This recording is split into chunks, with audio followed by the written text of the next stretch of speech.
I'll look it up again. It's a pretty large percentage of water systems that are vulnerable. And as I understand it, uh, there are guidelines, but not mandates to prevent this kind of thing. Uh, yeah, thank you, Marshall. We'll go to Dr.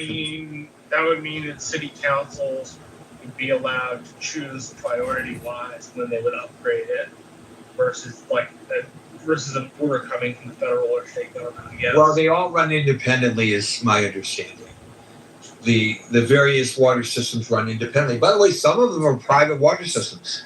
I get my water from a private water system. The municipality contracts with this system to provide the water to my neighborhood or my town, but the town adjacent might they might contract with a completely different water system. So it's not necessarily governments running these things. Sometimes it's private entities. Thank you, Marshall. We'll now go to Dr. Francine, followed by Breyer. Okay, well, I'm going to tell you that we don't need an enemy to hack into our water systems to put our water supply at risk. Because here in the West, global climate change has already done that.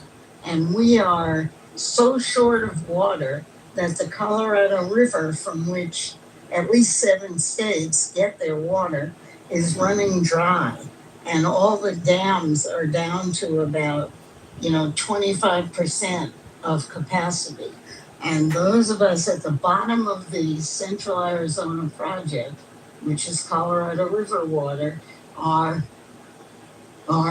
fighting amongst ourselves, California, Nevada, and Arizona, fighting amongst ourselves, and I'm saying fighting.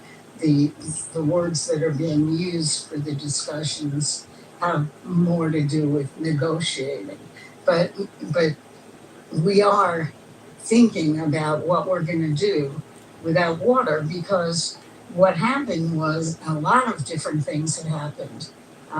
The closest one is data centers. The most recent one is data centers, which somehow everyone thinks some belong in California and Arizona. But before data centers, we have the issue of the Saudis leased a bunch of land in a grazing community in Arizona and used the water rights which come with the land to grow alfalfa, which they then shipped home to feed the beef that they were raising over there.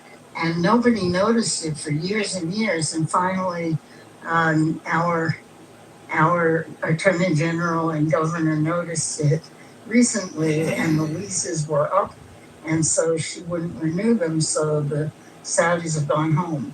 But a lot of that type of stuff has gone on. And if you are really interested in water and water rights and water systems, it is a very complicated subject, and it doesn't need an outside enemy.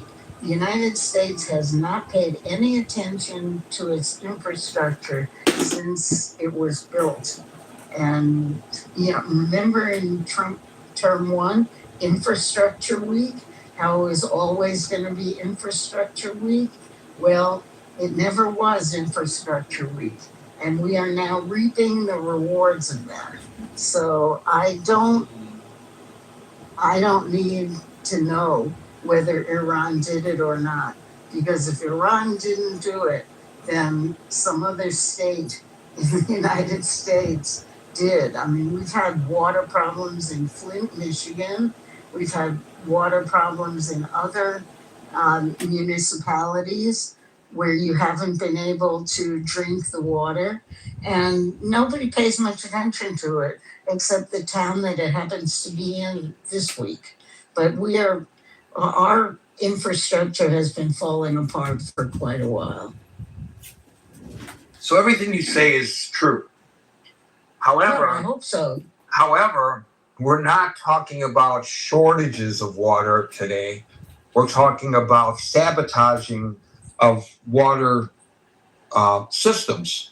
And so it's I'm not saying that we don't already have a water crisis, especially in your home state of Arizona. I know that there are communities where they have to actually truck the water in. They truck the the title water. of this room is our water supply at risk? And that is the question that I came up here to answer, because I've been studying this since the 70s. All right, fair enough. That's fair enough. I want to talk about the question that Marshall raised, and I said I would look it up. Approximately 70% of inspected water utilities, this is according to the EPA, fail to meet basic cybersecurity standards meant to prevent data breaches and unauthorized intrusions. 70%. According to the EPA and federal enforcement alerts, a significant majority of the nation's water systems harbor critical vulnerabilities. They violate, apparently, it's not a guideline, it's a mandate. They violate, according to a CBS News report that I'm looking at, the Safe Drinking Water Act's basic security requirements. So I was incorrect when I thought that they were guidelines, and I said they were guidelines. They are requirements. Many systems fall short on foundational security, such as failing to change default manufactured passwords, using single shared logins for all staff, or failing to revoke system access for former employees. Less than 25% of water and wastewater utilities actively perform annual cyber risk assessments to identify their own flaws. I mean, this is just basic common sense. And then to today's discussion, a massive portion of the sector relies on internet-connected operational software to manage pumps and valves without adequate firewalls, leaving them completely visible to outside scanners. Whether it is Iran or not, the people of Iran are very adept when it comes to the internet and getting around firewalls and running proxies and a lot of other stuff that I don't even know exists, or if I did know they exist, wouldn't have any understanding of it at all. But they're known for this, the Iranians are. So why? They're also short of water themselves, Gary. They were going to move the capital last year or the year before because Tehran was so short of water. Right. Well, they have their own problems, yes, of course, but that has nothing to do with this. You know, their water problems is their own inability to manage their systems and their economy, because they put all their money into the wrong things. You think we don't spend our money properly? Nothing is compared to them. I mean, they shoot themselves in the foot all the time, and they don't particularly care because, as Scott points out all the time, it's an illiberal society or infrastructure, not just society, but government infrastructure. They don't care. They don't have to answer these people. So they just do what they feel like doing and spending their money where they feel like spending their money, and they are religious zealots, the people running the country, and that overrides what a normal government responsibility is to maintain a water supply for the people. So, yes, they have their own water problems as well.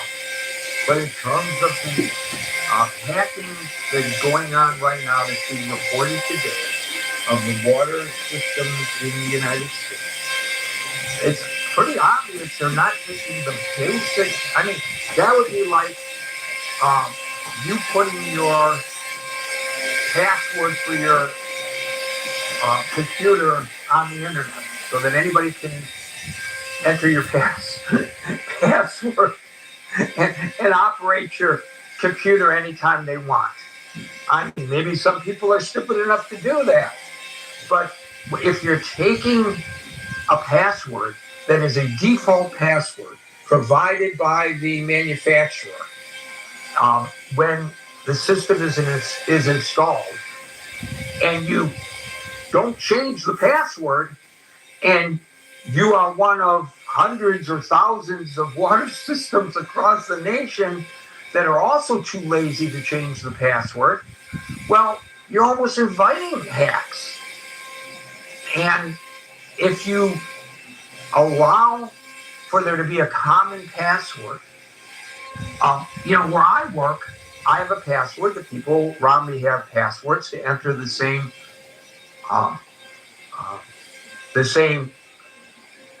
computer system. We each have access to the same material, but we all have separate passwords. And guess what? When I leave the employ of my company, my password, my credentials are immediately inactivated. They're no good to anybody.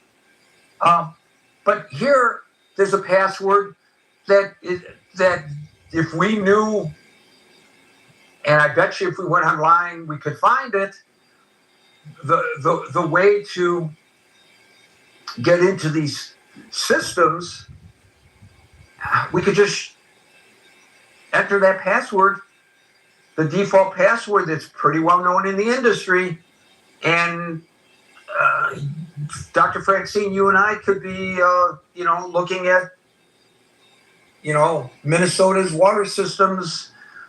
Where do you get this information that all of these systems have similar passwords, Gary? I just read it. Ah. I just read it to the room. They are, at the very beginning, I read the name of the company that most of these water supplies are using to run their operation. And they all are given the same password to get started. And according to the federal audits, 70% of these systems, they don't change the password. It's madness. So Iran doesn't have to do a goddamn thing. We need to look in the mirror at our own water system manager. Right. We make it very easy for whoever is doing this, whether it's Iran or somebody else. Exactly. It's almost inviting them to do it. I remember when I was helping run, as Alan was, an internet-based company very similar to Clubhouse, and we had hackers who would contact our chief technical officer and say to him, "Hey, Perry, I just got into your system." And we rewarded them. They were hackers, but we rewarded them because they weren't doing it maliciously. They were white hat hackers, and they were using it to bring to the attention of the company our vulnerabilities. And Perry would say, "You're right. We screwed up. That information should not be accessible to the outside world." And one of them, I don't know his real name, they called him the Egyptian hacker, some guy in Egypt. And they had some kind of a drop, or I don't know how they paid him, but they ultimately ended up putting him on the payroll without even knowing his name. It went to some kind of an account. I don't know how they transferred the money. I never asked. It doesn't matter. He was getting paid. And the guys started off by saying to him, "I got full access to your computer system." And Perry said, "No, there's no way. I built all the firewalls myself." He says, "I know everybody's social security number, and I know how much they're being paid."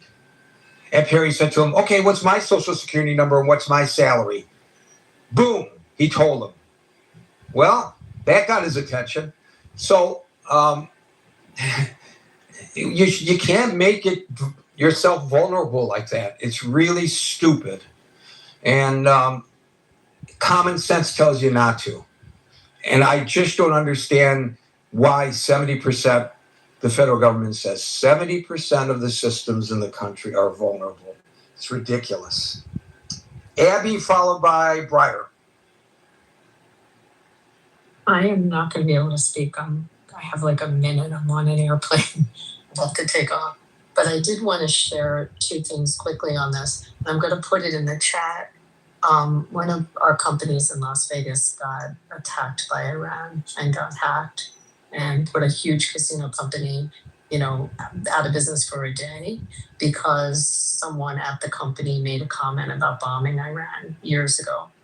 And within 24, 48 hours, the company was hacked. Someone did a documentary on it, and it was pretty extraordinary what happened. And all the computers, had like fires and explosions appear when people would log in. And anyway, obviously it got fixed, but that was just something they're capable of. So I will put that in the chat. And then with respect to the water supply, I mean, this is totally off topic, but I live in a city that's suffering with losing its water. So that's a whole other conversation about how our water source is shrinking dramatically. But anyway, that was the only thing I wanted to say, and I'll put the story in the chat. Thank you. You're talking about the Sands Corporation. Yes. Yes. The Venetian Sheldon, and Palazzo. Yes. Sheldon I remember. made a comment at a conference, and 24, 48 hours, a massive, on all the casinos that he had around the country and internationally got hacked. I didn't know that there was Sheldon Adelstein's. Yes, it was his comment. Well, he's a smart. He was a smart guy. He knew. But but still, they got through. The Iranians are really adept at this. Is the point that Abby and I are making. Thank you, Abby. Breyer, followed by Andrew. I wanted to say one thing that I didn't think about mentioning before, but I think is interesting, and maybe others want to talk about it. I think it's an interesting question about what this does for public opinion on the war, if it is or not. Because I think I could see it going either way, right? I mean, on one level, you have people that might say this is another case for why it's, such a bad idea, and now it's reaping terrible consequences that we weren't reaping before. But I also could see it going the other way, saying, with making people more aware of your point that the danger is not just how far their missiles can go. So maybe I don't know. I mean, I imagine I'd love to hear people's thoughts. Like, would a threat to the water supply sort of increase disapproval for the war, or would it make people more aware of the of a threat that Iran poses that maybe they didn't think it posed before?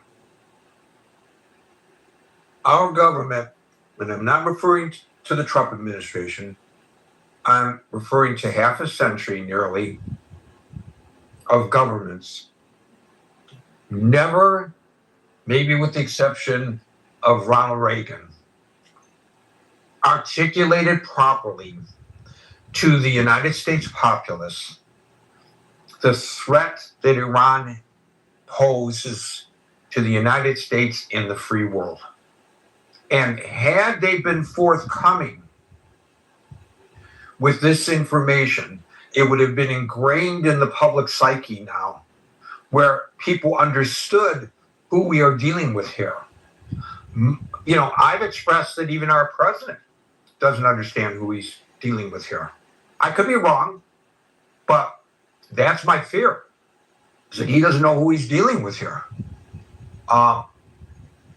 We think that we can negotiate. Well, we did get the JCPOA, and it did have some positive effects.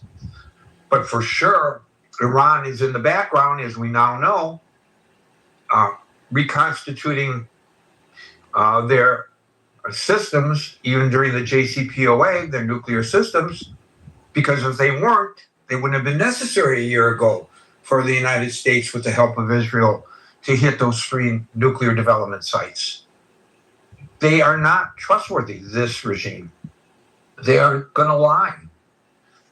If you think you're good at lying, people come to the stage here and say the president, every time he opens his mouth, he lies. I don't know that that's true, but there are people who believe that.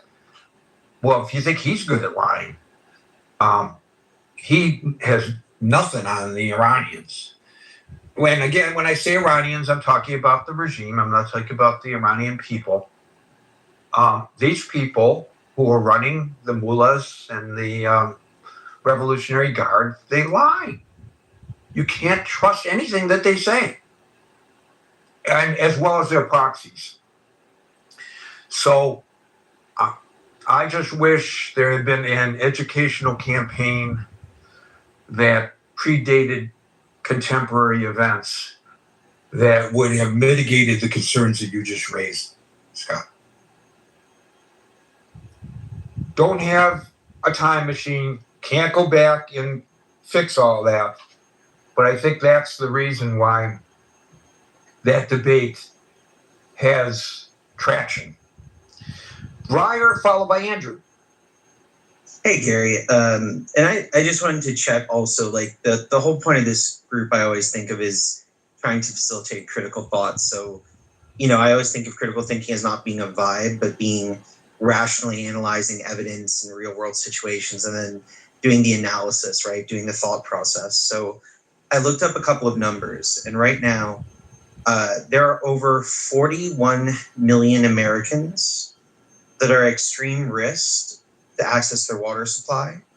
And there's an additional 21 million that are currently experiencing water shortage, 12 million of which don't even have access. And there are 2.2 million, about a little less than 1%, that don't even have access to running water right now.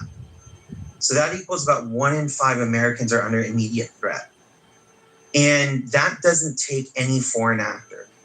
The biggest person who has sabotaged our water supply currently, now this might be shocking to you, what they did was they diverted 62% of American projects that were scheduled to be funded by federal funds. They were canceled for one reason. And this came out in court documents. It wasn't because they were ineffective projects or didn't work or they were harmful. It was because they were in districts that voted for Kamala Harris. And this came out in court documents. It sounds so shocking, like it's almost like you want to fact check it, so feel free. So our federal government gutted these programs. These programs included water supply, lead abatement, lack of supply to infrastructure, cybersecurity, securing of soft targets. So basically what they did is they gutted the programs that would stop the actors. So I'm gonna give you a list of countries that have hacked our infrastructure or our government recently. These are the top 6 according to the CIA. They are Russia, China, no power, and Iran are currently the top 5. Not too long ago, Israel supplied a tool called Pegasus and used a firm called NeoX that hacked in, I think it was 37 different high-level ranking officials and got the information. We are so vulnerable to a myriad of actors. North Korea got into our banking infrastructure. Russia got into our water and power supply. They filmed Russia using drones to fly over our lines that provide power to major urban hubs and caught Russian foreign agents walking with those little, have you ever seen the little things where you walk a line to measure? They were measuring the underground infrastructure for our grids. We are exceedingly vulnerable, and our federal government has become more vulnerable because the short-sighted bitterness of our leader is willing to sacrifice all of us to try and get a barb because he couldn't win 100% of an election. And that has made us exceedingly vulnerable. But the number one threat right now is ripping no power mitigation projects, because if you read the FBI and the U.S. Army Corps of Engineers report, climate change is the number one threat to our water supply right now. It dwarfs Iran by a factor of millions. And it's not a hypothetical threat that might materialize. It's a guaranteed threat that's materializing in real time.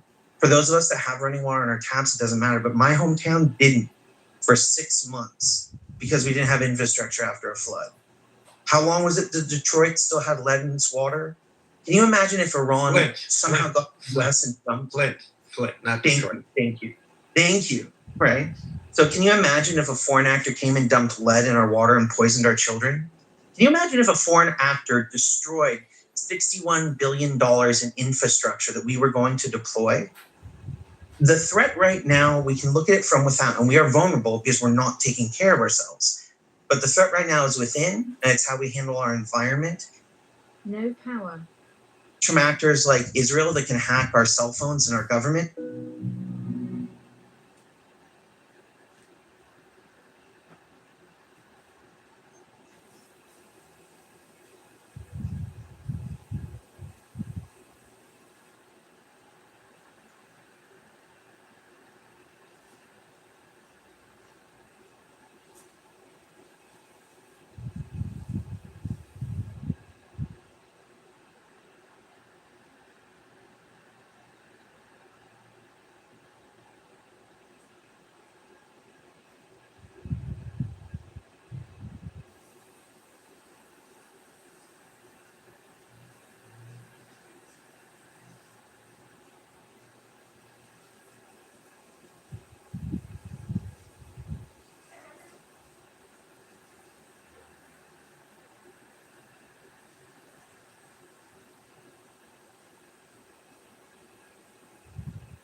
Announced a targeted pause of more than $11 billion in water infrastructure projects across 12 states, carried by Vice President Harris. So think about that. That's $11 billion that our Congress voted for. That is constitutionally. It doesn't mitigate the concern about whoever's hacking into the water systems. No, but part of what the infrastructure that was gutted was called soft target securing. And Gary, you like to read on this stuff and look it up. I'm sure you're familiar with the term soft target securing. And what that means is those same infrastructure controls that you mentioned are considered a soft target. They're easy to hit and they're highly vulnerable.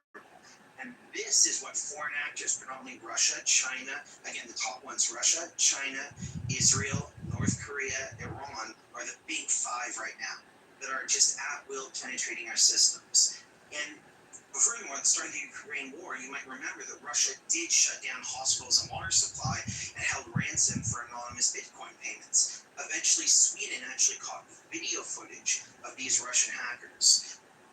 Also, if you look right now, the statement, like there's a lot of assumption that it's Iran. It could be, it might not be. But what North Korea would do and what China did is they would use the other actors that were major threats. And it can be as simple as switching to programming language and making it appear as if it was one of those nation states. So that's why right now it's speculation. If you read the actual analysis that's been released by the intelligence community, the only analysis that it was Iran that did this is that we're at war with Iran. And to be fair, Gary, this is the cost of war. Remember, we're blowing up their infrastructure in Iran. We've blown up schools, bridges. We are threatening. Donald Trump literally threatened to blow up. I don't think we blew up schools, plural.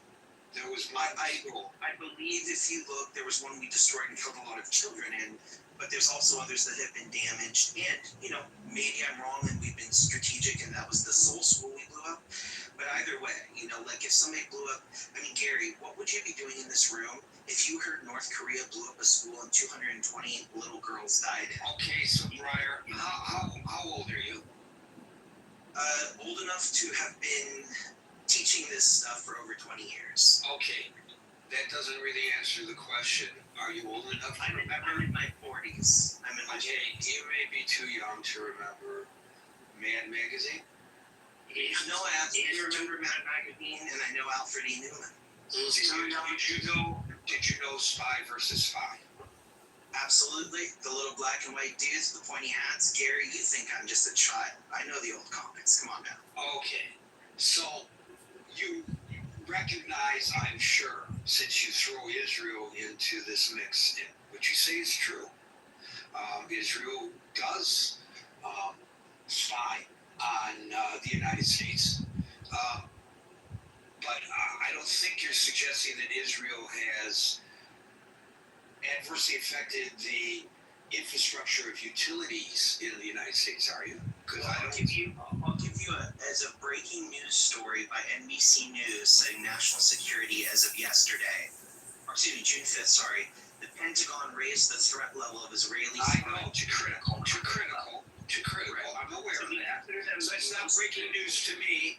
It's not breaking news to me. But that doesn't answer the question I've asked you, because you throw Israel in the context of a discussion of attacks on our water system. But Gary, there's been no attack. It was prodding. And that's exactly what Israel did using Pegasus and other tools. We own Pegasus, by the way. When The they went FBI in, purchased Pegasus. correct, From we purchased it as well. But what Israel used on us was they actually got into 7 government officials' phones and was considered. Yes, they did. Now let me ask you a question. Let's go back to the documentary magazine Mad, and the documentary reporting about spy versus spy. Do you believe that the United States is likewise listening in on our terrific ally Israel? Oh, the United States is engaged in hacking everywhere. So I don't think we can give it. I think we should. So what is the point of your argument? Well, why are you criticizing Iran hacking us? I mean, if it's all good, Because Iran is the enemy. country that the intelligence community says is putting our water system into a vulnerable state. The intelligence community, you asked me a question, I'd like to answer it. The intelligence community did not say that it is suspected that Israel is putting our water system into potential threat. It said Iran. That's the answer to your question. And I think it was very smart of you. I think that was an excellent way of diverting attention from the discussion at hand to the point that you want us to discuss, which has nothing to do with our discussion at hand. It was well done, and I will give you, as I remove you from the stage, a round of applause for that, but don't do it again. Andrew, followed by El Normal. Hi, Gary. Many of the points that Brian raised are absolutely valid in terms of the amount of adversaries that are out there. And this isn't new, of course. This has been a vulnerability since everybody started going online. That's where it started. And, Right, but we're talking specifically about 7 states' water systems being put at risk today. That's what we're talking about today. I get that. I understand. But does your president understand that? Does he understand that it's Iran? Or does he think it's Minnesota? I don't know. I haven't heard the president speak on this, so I can't answer that question. I will look that up. That's a good. Yeah, well, that's what he indicated a few days ago. And I don't know whether the rest of the administration has climbed aboard that particular bandwagon. But that's certainly a missed opportunity for what you were just speaking about in terms of trying to drive home the message of Iran being a threat to the United States for a generation. When your own president mockingly just says it's Minnesota and points his finger at Brad Walz. So that's an issue of leadership. Again. You're correct. You are correct. During a cabinet meeting, this is ABC News I'm reading. At Camp David, the president explicitly contradicted preliminary findings from the FBI and federal intelligence agencies regarding the cyber attacks on more than 30 municipal water facilities in Minnesota. This is the president of the United States just a few days ago. He directly dismissed the foreign involvement, saying, quote, "We heard in Minnesota there was a cyber attack and they blame it on Iran. I don't think so. I blame Minnesota because they are grossly incompetent." And he specifically leveled accusations against Tim Walz, the the governor of Minnesota, labeling him corrupt, holding his administration responsible for failing to secure the infrastructure, and he downplayed the U.S. state-sponsored foreign actors targeting the systems, suggesting that Iran has far larger issues to worry about than Minnesota's municipal utilities. So I can't tell you what the president knows, but I can tell you that you are correct that that is what the president said. And I'll just, one other thing is, in terms of the cutbacks, obviously an issue. I believe that the Doge had cut back one of the main intelligence cyber attack agencies, and decimated that particular agency. So, your readiness is at an all-time low. So, and now that you're aware, maybe you should, be looking into that. Now, if you got 70% of these water systems that have failed their audits, then what are the consequences to that? If this is a regulation, what are the consequences? Usually no consequences because water systems stuff is voluntary. It's not a mandate by the federal. I'm not so sure it is voluntary from what I just read. It is? Okay. Then I might be wrong. I know it is because I said it earlier, but I corrected myself. I don't believe it. No. And that's why I made that comment. But I'll end there. Thank you. Thank you, Andrew. Go to L normal followed by mirror.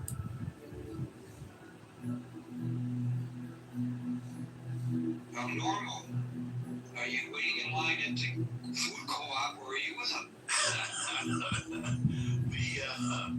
The food co-op that was overtaken by Palestinian terrorists.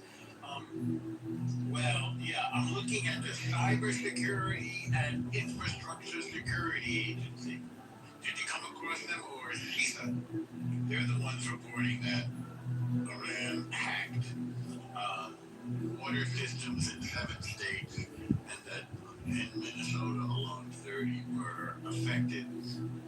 So is our water supply at risk? Well, our systems are at risk. And despite that unhinged attempt to attack Israel and indirectly an anti-Semitic diatribe like Israel is the enemy here, which was bizarre. And I am very impressed with the way you handled it. You have more patience than I do. Maybe I'll work on my patience. I do think we're dealing with a savage enemy, or two. So let me start by saying we somehow we waited out the Soviet Union and a collapse of its own unsustainable communist weight. And we're dealing with an enemy that is not quite as formidable as the Soviet Union. It's not an enemy that can end the world the way we in the Soviet Union could have. That's a pretty scary prospect. And the Soviet Union was big and smart and capable. And they had good spies, just to be redundant. But we're dealing with jihadists, and we're dealing with communists. And the communists are from the People's Republic of China, and the jihadists are, right now, mainly from the Islamic Revolutionary Genocide Corps, the IRGC. And I think we just have to remember that we were not going to surrender to the Soviet Union. We're not going to surrender to the IRGC, the Islamic State. We need to break them. We don't have much of a choice now. The latest offer was, well, we'll open the strait, no nuclear deal, and we're going to make Right, but again, I redirect you as I often do, and you're very excellent in helping in abiding by my request to focus on the issue of the infrastructure of our water system specifically. Well, do you want just a yes, or do you want me to speak any more than just to say yes? Well, I want you to articulate your thoughts about that, of course. Well, my thoughts about that is we're facing jihadists communist alliance. It's a red green alliance. It is obviously it's China and North Korea, Russia, which is no longer communist, but is sort of the root remnant of communism, and Iran. And they it's asymmetric because we're bigger and more powerful. And so they are nibbling away at us doing things like threatening our water supply, hacking our social security administration, if I remember correctly. And I think that weather balloon, it turns out, was from China. So there. Oh, by the way, Russia is conducted live fire war games off the coast of England. And international waters were close enough to sort of be heard. So they're testing us. Oh, China just did something today. Did you see this, Gary? I mean, this is all in the same vein, as far as I understand. They showed they released footage of a stealth bomber, and a bomber with nuclear capability. I don't know if you saw that. So our enemies are testing us, and we can either respond with vigor and assurance, or we can fold. There's nobody backing us up. We're backing up Europe. We're backing up, Singapore and Japan and Australia and South Korea. But there's nobody backing up the United States, so we don't have much choice. We need to respond aggressively and vigorously, and we need to break them. We need to make it more painful for them to do this than to not. So you do not subscribe to the argument that was proposed earlier that none of this would be happening if we weren't involved in the war in Iraq. Well, Iran's been attacking us for 47 years. In tons of different ways, from blowing up our servicemen in Iraq and our Marine barracks in Beirut, and they allied with Venezuela and drug cartels to infiltrate us from the south. I mean, we've always been in their crosshairs, Gary. They've told us that. And one thing I think we've learned from the jihadists is if they tell you that they want to kill you, they want to kill you. We should believe them. They lie about a lot of things, Gary, but they don't lie about that. That they tell us outright. And they're very proud of it. They want to kill us. And I'm surprised Norm did not mention Iran sent his agent to Russia, to China, and also to North Korea to learn the hacking. It's been doing it for many years. Probably Mr. Hamill knows a lot about more than I know. But they did that for many, many years. So I think that's a real valid point that Norm is making, and excuse me, Alan is underscoring, and that is that while this particular attack may lead back directly to Tehran, the axis of evil remains intact, and that axis of evil has the United States in its crosshairs, and has for many years. And again, I don't think the American people have been sold on the fact that we are vulnerable. I think our government has tried in the past to keep us a passive, populace, happy, and blissfully unaware. And I think that's coming back to bite us in the rear end today, Norm. Because we don't have that frame of reference to which you just referred. The general public just doesn't understand that. It's not, these aren't pleasant thoughts. It keeps people up at night. It's anxiety provoking. But we're facing a very specific enemy. It's the Red Green Alliance. And we need to address it. And I understand that Trump is petty and petulant and erratic and impulsive. But he's the guy, somehow, that history has selected to lead this battle, bizarrely. But there he is, and very imperfectly and clumsily and ignorantly, he's leading us. God help us. We'll see which way this ends up going ultimately, because I can't predict which direction we're going in. It's interesting, your opening comment juxtaposed against the previous caller's closing comment. because you referred to an agency that he did not refer to by name, but that's to whom he was referring, or to which he was referring, CISA, the Cybersecurity and Infrastructure Security Agency. And he is exactly correct that under directives from Elon Musk's Doge initiative, CISA faced extensive funding cuts and workforce reductions designed to scale back the agency size. Now, whether there's a cause and effect here, I don't know. I mean, long before CISA was decimated, these various 70% of the water supply systems across the country were inadequate in terms of security. So, but it is true that this agency that's supposed to be enforcing these rules, maybe it needs to be reconstituted, like a lot of what Dogecoin was forced to reconstitute as well. That's a good debate that should be held in the public forum, in my opinion. Thank you, Norm. We'll go to, I apologize for the coffee. I go to Amir, followed by William. Yeah, okay. Hi, everybody. So, yes, I mean, obviously, Russia, China, and of course the United States, they are considered as the top global powerhouses, if you like, for cyber capabilities. Iran, North Korea, Israel, and of course India. India is another capable, but they are in no way as sophisticated as the top three. I've got a little bit of technical background into this, so. But infrastructure targeting, such as this water supply controllers, if you like, as someone said previously, these are regarded as soft targets, so they don't actually have to be that sophisticated to hack into this.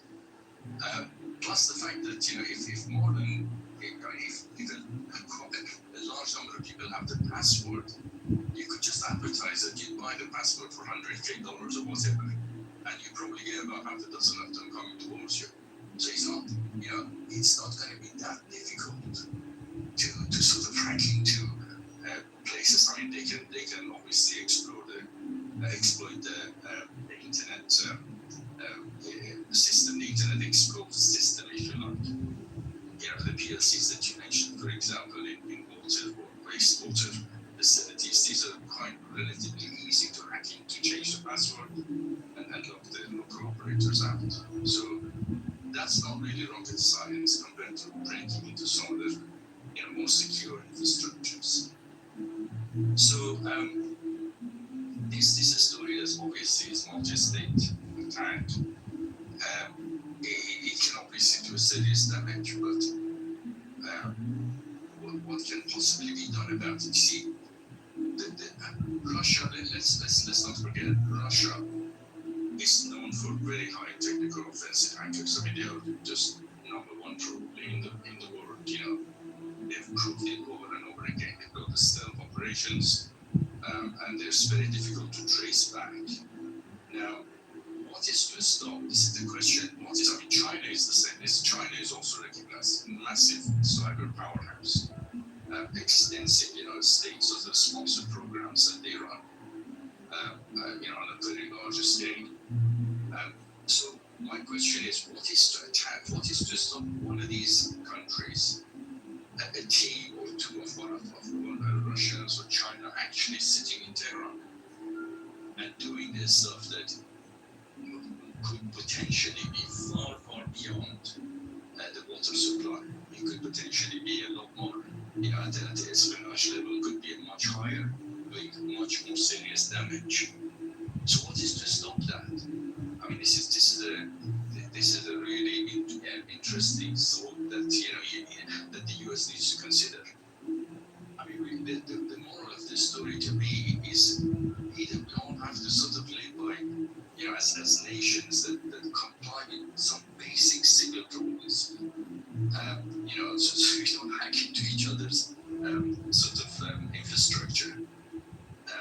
But unfortunately, that doesn't fit with a regime that calls for your destruction. And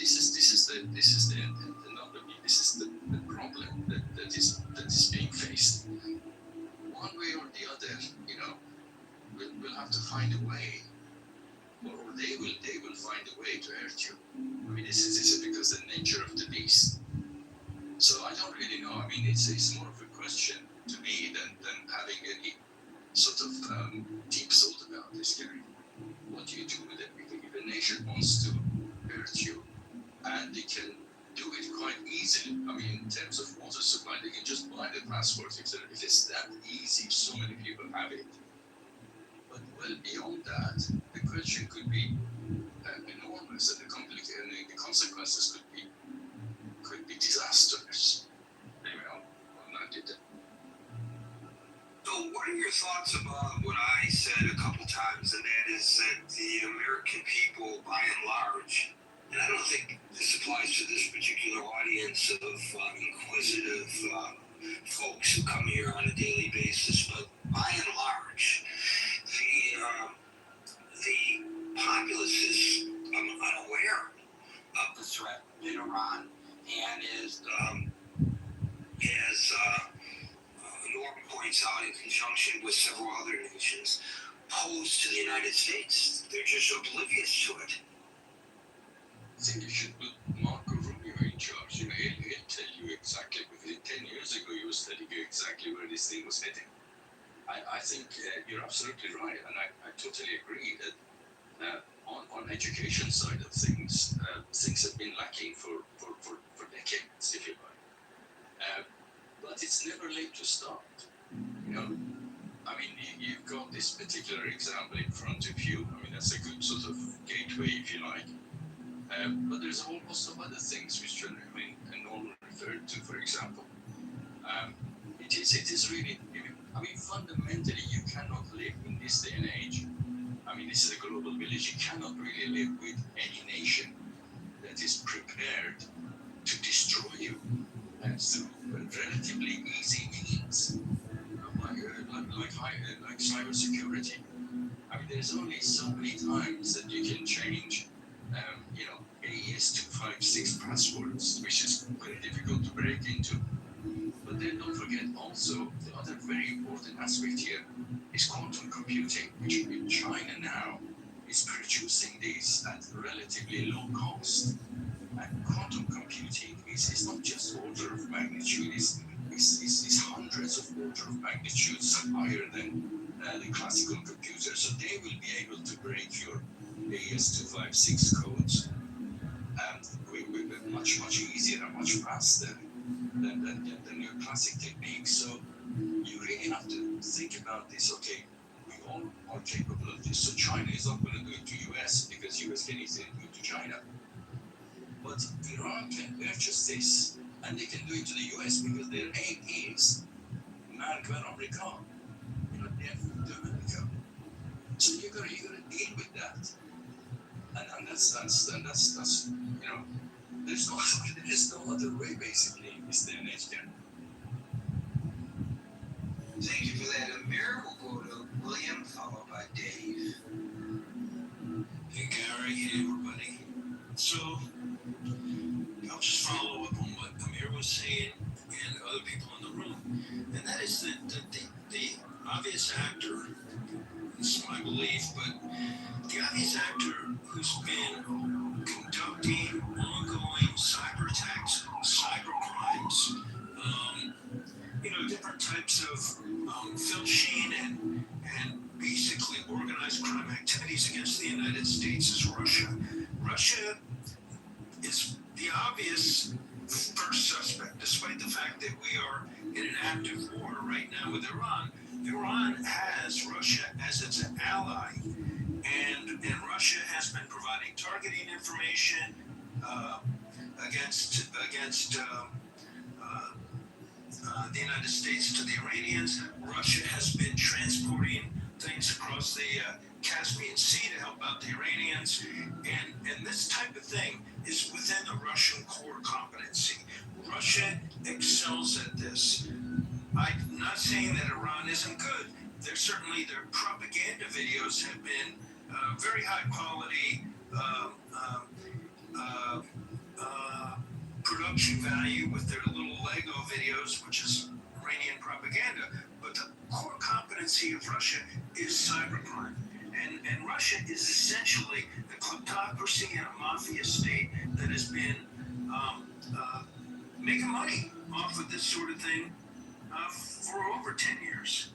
I don't know the exact date, but this has more of a smell of Russian active measures. And Russia has not just been attacking the United States, but they've been attacking Latvia, Lithuania, Estonia, all of the countries that Moldova, that are likely to be next in line to be attacked and are at risk when Putin starts lashing out, because Russia is basically losing ground in their war against Ukraine. So Russia is a really dangerous actor, and I don't think just because we're in an active war with Iran, Russia has been helping them. Russia has been just they're the second place threat right below China. If you look at our national defense authorizations, they rank China the first near-peer competitor, and Russia the second near-peer competitor. Well, China is a near-peer competitor, but the qualitative. My point was that the NDAA prescribed them as the first near-peer competitor. Russia is the second near-peer competitor. Iran is the third near-peer competitor, and North Korea is the fourth near-peer competitor. My point was that they arranged them in Hill. I agree with you. But qualitatively, China is still engaged with the United States. China still does business with us. China is not walled off from us by sanctions in the same way as Russia, Iran, and North Korea. They're in a different. They're almost in a different bucket, because we are still doing tremendous amount of business with China, and it's not in their interest to really, go all out with direct cyber attacks against the United States in this manner when it doesn't serve their financial interests. I can't prove that, but that's just my critical thinking analysis leads me to believe that this is more likely to be Russia helping their ally Iran, rather than just Iran doing this on their own, because it has the fingerprints and the smell of Russian active measures. Does that make sense? So what you're suggesting is that while Iran has its proxies in the Middle East, Russia has Iran as its proxy, because Russia cannot directly attack the United States civilian infrastructure for fear of some kind of retaliation. I'm saying the opposite. Russia has been actively attacking the United States. I put up a whole bunch of things in the intelligence community ascribed this to Iran. That's a very good question. I do have a theory, and that is that the current administration is loath to say anything critical of Vladimir Putin for whatever reason that we haven't been able to completely identify. But there is you've been biased in favor of this, and this assessment from the intelligence community was rejected by the administration. So I don't know that that's the case. The administration says, no, this is on walls. This isn't on Iran.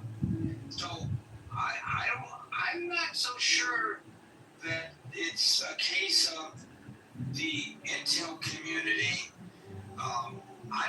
The intel community has a reputation and a history of presenting to the president the facts and the variables as it best understands it, and then leaves it up to the administration to decide how to parse that and how to respond to it. We now have an administration, and we documented some of that yesterday, that doesn't pay attention to what the intel community tells it. So I have got to say, from my perspective, just based on what we know today, that it appears that this is Iran, not Russia. Now, Iran may be doing it as a proxy of Russia or in conjunction with Russia. I'm not saying there's not support there. There's certainly support where Russia is telling Iran where our military assets are so that they can hit it, but Russia's not doing it directly. This could be the same kind of thing. But I don't think that the intel is off base. I think that the president, his public response to the intel is clearly off base. Take a look at the Politico article about the Republicans wanting to restore, and it's in the nest or whatever it's called. It's not in the nest, but it's in the chat. They want to restore that which Trump has cut in past administrations and has failed to restore in the current administration. And this goes back to an antipathy against the intelligence community by this president in his first and second terms, going back to when he was standing on stage with Vladimir Putin saying, "I believe him, not our intelligence community." And there was a lot of purging of our intelligence community in favor of Russia, reflecting a Trump bias. Now, you can believe that or not believe it, but there's been extensive research and reporting on this. And I think as much as I dislike the Iranian Mullah regime, and I think they're a theocratic fascist entity and terrible, I also want to keep my eyes open to a real constant enemy that has the real competency and past proven ability and activities that correspond with this type of attack. Is there anything to support the suggestion that you were making? Anything on the record to support the suggestion that you're making that our intelligence community, and you're right, it's not the same intelligence community it was when he took office. There were people purged, as there were people purged from the military, is purposely providing disinformation to the president in order to meet his preconceived agenda. Is there any? No, you're not gonna find that though. They are so. Well, then you have to be careful about making that accusation, because I think you have to be careful again about jumping to the conclusion that it's Iran and stop really looking at Russia, because there is motive and opportunity to spin this towards Iran and away from Russia. And so the intelligence, there's no indication that the intelligence community is doing that. There's no evidence that it is doing this. So this is just speculation. If you look at the articles that I read, You have to wait till face. This is strictly your speculation that this is what's happening, or somebody else's speculation that you read and that you're referring me to an article. I want to know facts. Where do we have facts to support a contention that our intelligence community is coloring its reports to the president in order to meet his preconceptions, as you're suggesting? I am suggesting that the articles that I found while I was waiting to come up, that I posted to the chat, support, and I don't have complete research done on this particular fine point, but the pattern, the Republicans themselves are advocating to rehire and restore funding for the nation's cyber. Right, that's what I just referred to a moment ago. Okay, and I think that although I don't have so those articles suggest, and I don't know who wrote what article and whether they're journalists or opinion makers or anything like that. You're just saying articles. I'm not looking at them because I'm moderating them. I don't know. It's coming from Politico, mostly Politico. Yeah, what did it say? What do they say? Says Politico. Yeah, what does the political article say? It's nice to.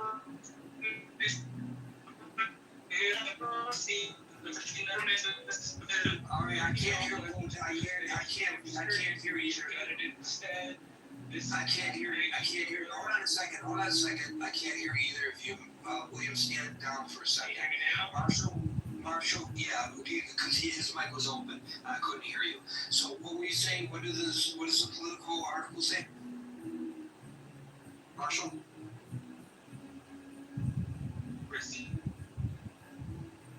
Okay. I've lost you. Look, folks, we're gonna let this go. But the link to the chat is above. You can all go to that link and go to the article or articles that William has posted and decide for yourself. Political. Yes, from political.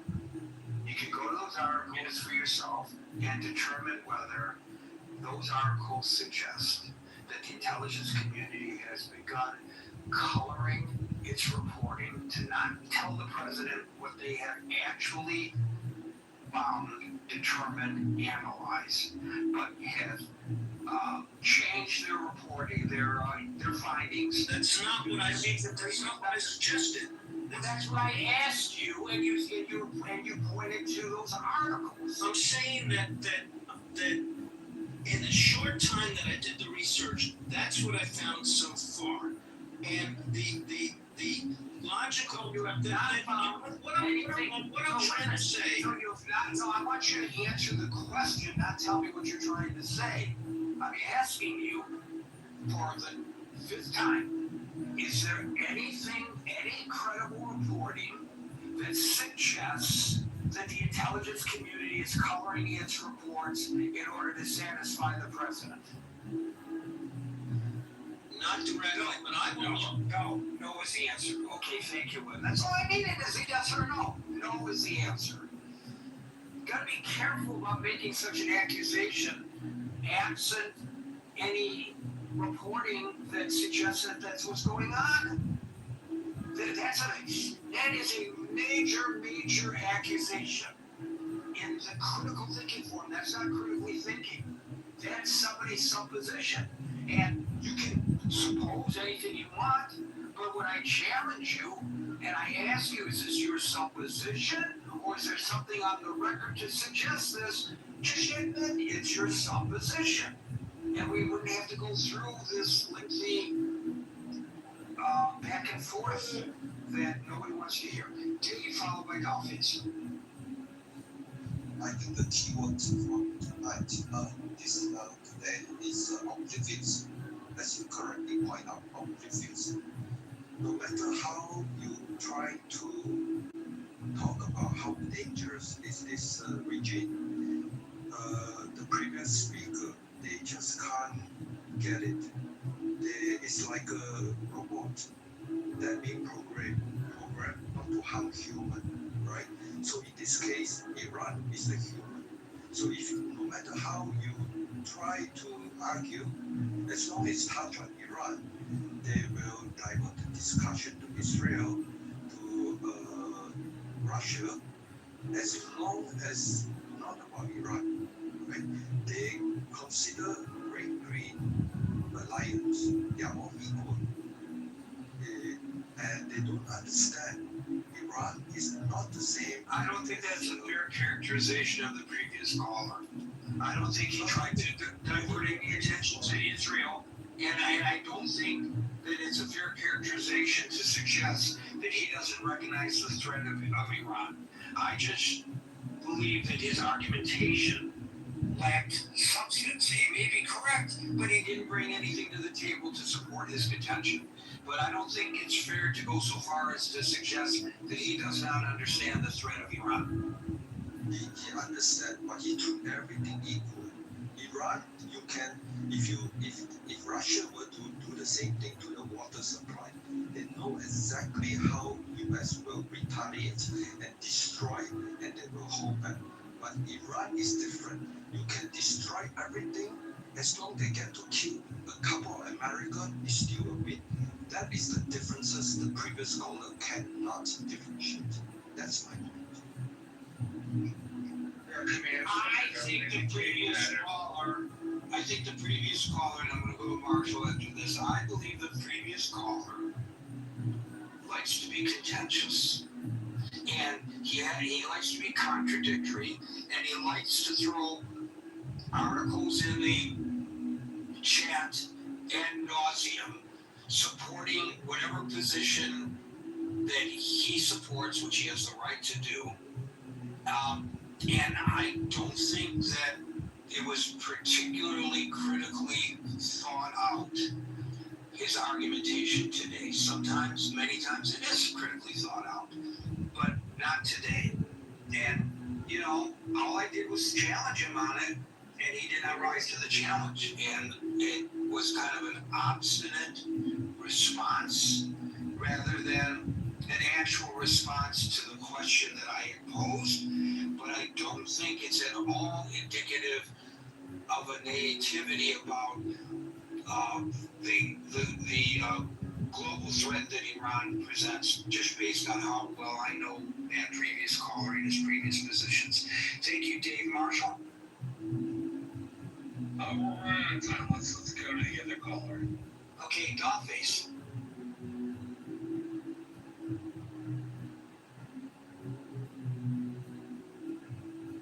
Oh, there you go. Go ahead.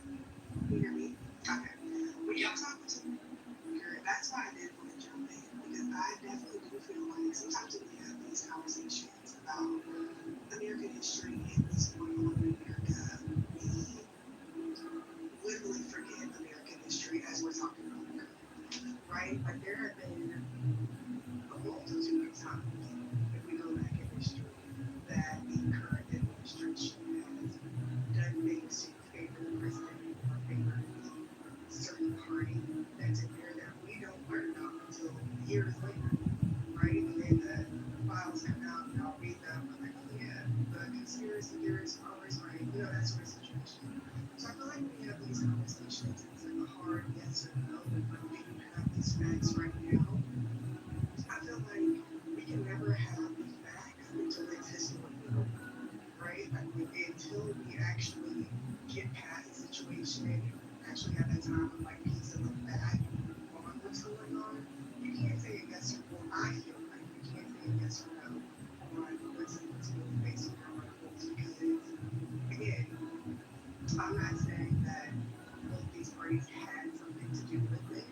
I'm not saying they're not working together. However, if we're thinking globally, this is the weakest that America has been in a very, very long time. Okay, we really can't put it past any other country trying to get over on us right now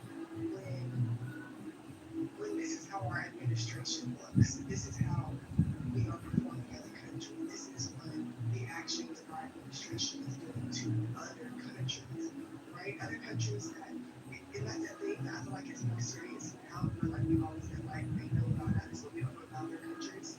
There are so many different countries being affected by the straight being locked up that we don't even know about, right? Those people can't have animosity towards us. We can't put anything past any government when we don't even know totality, the type of harm that our administration and us as a whole is putting out on other people. You know what I'm saying? Like we really can't say until dice is all fall because why would they tell us? Why would they say, hey, we're actually tired of y'all's mess and we want to try to, you know, take control of you so that these type of things happen?